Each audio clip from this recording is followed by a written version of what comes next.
Hello guys, and welcome back po sa ating YouTube channel. Ayan, Aaron Flores TV. Kung bago ka pa lang dito, huwag mong kalimutang mag-subscribe, like, and share para updated ko sa mga bagong video yung ilalabas ko kagaya nito. Ayan. Sa video pong ito ay may tutorial tayo tungkol sa OBS Studio. Guys, ayan, saan mo i-download ang OBS Studio? Paano gamitin ang OBS Studio? Paano i-link ang OBS Studio sa iyong live stream sa YouTube? Ayan guys. Tayo na po yung magsimula. Ako'y ito sa mga baguhan po na magda-download ng OBS Studio.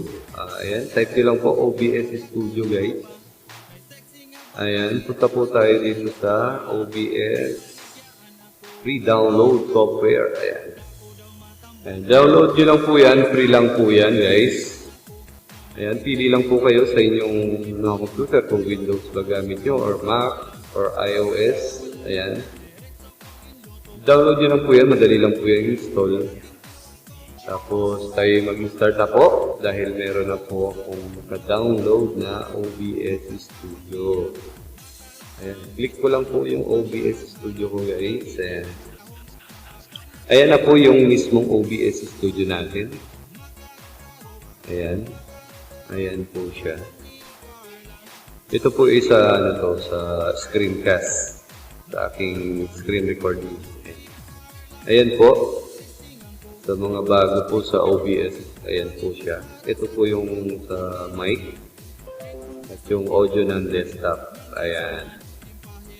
Okay, start na po tayo. Siyempre, lalagay tayo nun para makita tayo sa video. Ayan. Lalabas ko na yung aking pagmumukha. Ayan. Siyempre. Labas ko natin. Put lang po tayo dito sa plus sign. Add video capture device. Ayan. Okay nyo lang po. Lalabas na tayo. Ayun.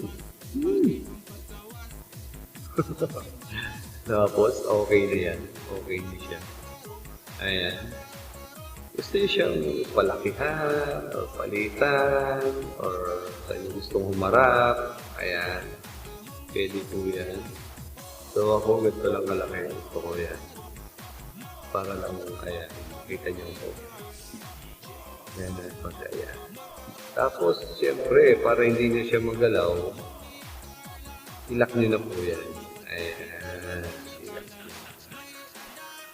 Tatanggalin ko lang po ito dahil ito'y pamayak pa ituturo. Ayan. Okay na po yan. Hindi na po yan magagalaw kahit anong pindutin nyo dyan. So gusto nyo maglagay ng mga text. Yung welcome to my live stream. Ganyan. Lagay po tayo na punta po kayo dito sa text. Pindutin nyo lang po ulit itong plus sign. Tapos punta po kayo dito sa text. Ayan. So, lalabas po yan, ganyan. Okay nyo lang po. Create new. Ayan, welcome to my live stream. Lalagay namin. To my live stream. Okay. Bigyan nyo ng space para hindi magpapagpag mamaya. Ayan. Okay na po yan. Okay. Pwede rin po kayo mamili ng font. Kahit anong gusto yung font. Okay. So, ako yan na lang. Okay na yan. Para readable. So, palitan po natin. Siyempre. Parang sakto lang dito sa ating dito sa dito. Ayan. So, sakto lang natin dito. Ayan. Kahit saan nyo gustong ilagay. Ayan. Ngayon, gusto nyo palitan ng kulay. Siyempre, gusto nyo maganda kulay. Punta po kayo dito. Pindutin, click nyo lang po siya. Tapos, right click, filters. Tapos, right click ulit, add color correction. Ayan. Okay. Tapos, dito select color. Pili ka ng kulay. Anong gusto mong kulay? Ayan. Pili ka lang dyan. Ang gusto ko green. Ayan. Para kitang-kita. Ayan. Siyempre. Okay. Close. Ayan, guys. Ayan, guys. Ayan, napalitan na natin siya ng kulay. Ngayon, gusto mo siyang pagalawin. Gusto mo siyang gumalaw para magandang tignan. So, mag-right click nyo lang po siya ulit. Punta kayo ulit sa filters. Ayan. I-right click nyo ulit yung mouse. Ayan. Punta po kayo dito sa scroll. Ayan, scroll. Okay nyo lang. Tapos, ito po yung ayan, para gumalaw. Kung gano'ng kabilis ang gusto nyo. Ayan. Dito lang, para hindi naman gaan. Ito pong isa ay yung pataas naman. Pa-vertical naman po. Ayan. Okay, close na po natin. Ngayon, para hindi mo na siya magalaw pag may gagawin ka pang iba, i-lock mo siya dito. Nakikita niyo po yan lang na yan. I-lock niyo siya. Ayan, lock. Hindi na po siya magagalaw. So, ngayon, gusto niyo maglagay ng image. Yung logo niyo. Lalagay tayo ng image. Ito, image. Tapos, okay. Tapos, browse. Ayan, browse ka lang sa mga naka-download na dyan sa computer mo.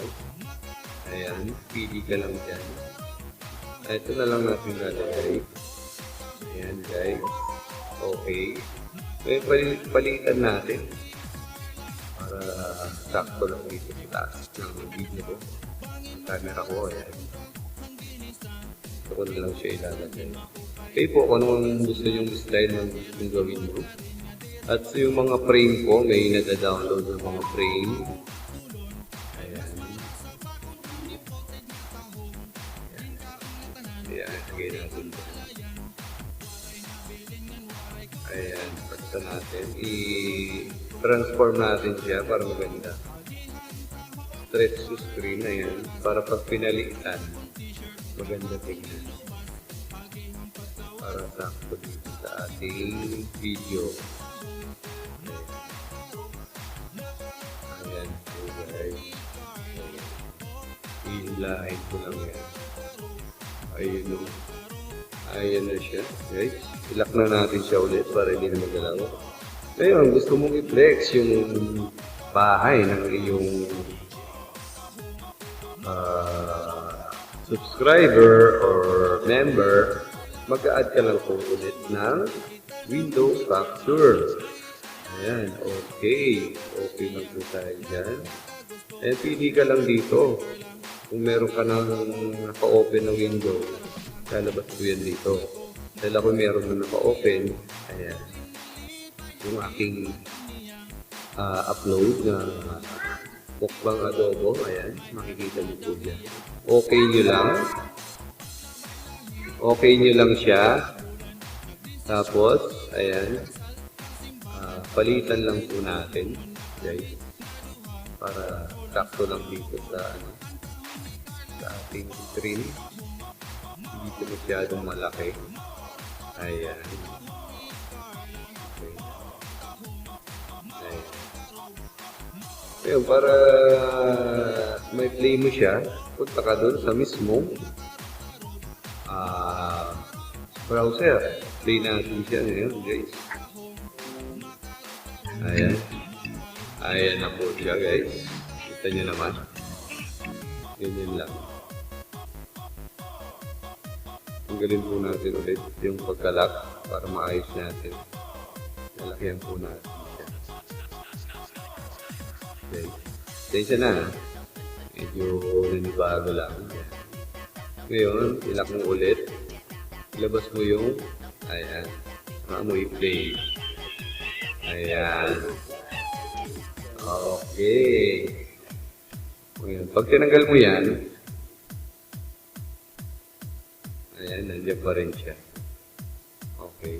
Ngayon, gusto mo siyang i-play. Ayan, play na po siya. Ayan. Ngayon, gusto mong i-connect yan sa sa yung live stream. So, punta po tayo sa YouTube. Ayan. Sa taas. Meron pong nakalagay na create dito. Ayan. So, create tayo. Go live tayo. Go live. Para may connect mo yung OBS mo sa yung live stream. Ayan. Ayan guys. Nilipat ko lang to. So ito na. Punta ka dito sa ayan dito sa stream. Kailangan dito ka sa stream. Ha? Tandaan mo yan. Dapat yan ka lang sa stream. So, i-edit natin siya ngayon. Edit. Edit. Edit natin siya guys. So, yung visibility niyan, i-private natin. Private lang muna. Ayan. Kasi, pang ano lang naman to. Tutorial. Okay. Tapos, i-save muna natin siya. Ayan. Well, yung title. Ayan. Tapos, ito po ang pinaka-importanting ikakopy nyo dyan, guys. Ito, stream key. Ayan. Ipipaste nyo po yan dun sa inyong OBS. Okay, guys. Ito na po tayo. Makinig po kayo mabuti. Ito ang ikakopy natin. So, copy. Tapos, punta po tayo sa OBS natin. Ayan. Sa OBS po natin, punta po tayo sa settings. Ayan guys. Ayan, settings ng OBS. Punta po tayo dito sa stream. Nakikita niyo po itong stream key. Tatanggalin niyo po yan. Erase. Tapos dito niyo po ipipaste yung kinapin niyo kanina. Ayan na po siya. So, i-apply niyo lang. Tapos, okay. Ayun, gano'n lang po siya kadali, guys. Ngayon, gusto mo na yung mag-start na mag-live stream. Ito na po. Start streaming ka na. Start streaming. And balik ka na doon ulit sa, sa live stream. Ayan. Ito na po siya, guys. Ayan. Ayan na po siya, guys. Lalabas na po siya dyan. Yung acting ginawa sa OBS. Nakikita niya. Ayan na po guys. Hello!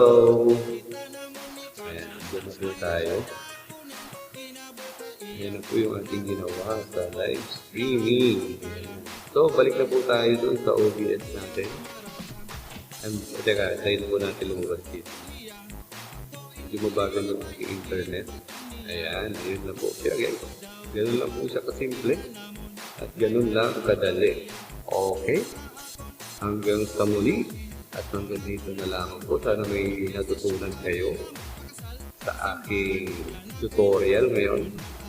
At muli, maraming salamat at magandang gabi po sa ating lahat. Magandang umaga. And thank you. And bye-bye. Bye-bye guys. Thank you sa inyong panonood.